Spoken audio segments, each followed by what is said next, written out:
এ মুসলমান গভীর মনোযোগ, সবচেয়ে বড় 10টা আলামত হবে। তার মধ্যে 1 নম্বর হলো ইমাম মেহেদী আলাইহিস সালামের আগমন, ঈসা আলাইহিস সালামের আগমন, খানে দাজ্জালের আগমন। আমার বাবারা আমার 2-3টা ভূমিকম্প হবে। মুসলমান গভীর মনোযোগ, ইয়াজিদ মজুদের আগমন।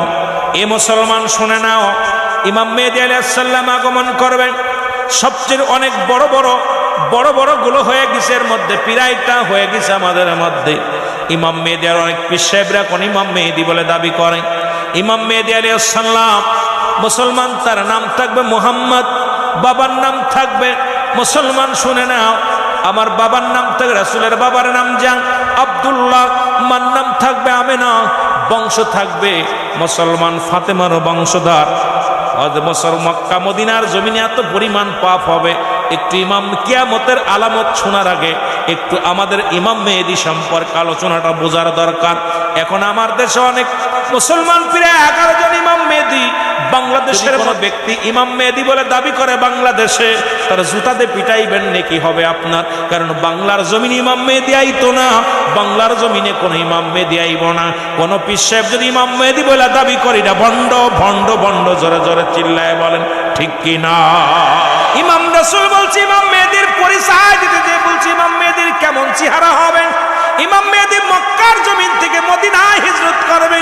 হিজরত করে ইমাম মেহেদীর মানুষটা হবে মুসলমান, বড় না লম্বা না মাঝারি বর্ণের মানুষ হবে। গায়ের রংটা থাকবে শ্যামলা, মাথার চুলগুলো থাকবে কুকরানো মুকরানো, এই বুড়ুটা থাকবে টানা বুড়ু, এই বুড়ুর মধ্যে কোনো ফাঁকা থাকবে না। কানের মধ্যে লম্বা লম্বা পশম থাকবে, সিনাটা থাকবে সিংহ পুরুষের মতো। ইমাম মেহেদী আলাইহিস সালাম সিংহ পুরুষের মতো সিনা থাকবে। এবার মুসলমান শুনে নাও, সবচেয়ে বড় ইমাম মেহেদীর পরিচয় নবীজি বলছে ইমাম মেহেদী আলাইহিস সালাম থাকবে তুতলা। যখন কথা বলতে যাবে তখন কথাগুলো বেঁধে যাবে, তখন উরতের মধ্যে জোরে জোরে থাবা লাগাই বলে মুসলমান। ইমাম মেহেদী আলাইহিস সালাম যখন আগমন করবে মক্কা মদিনায়, শুনে নেন মুসলমান, এত পরিমাণ পাপ চলবে, জিনা ব্যভিচার অন্যায় অপরাধ খুন খারাপি চলবে, জাহিলা জামানাকু ছেড়ে যাবে।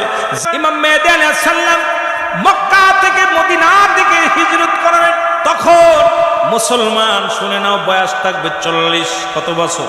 40 বছরে উনি প্রকাশ পাবে যখন মক্কা থেকে মদিনার দিকে হিজরত করবে।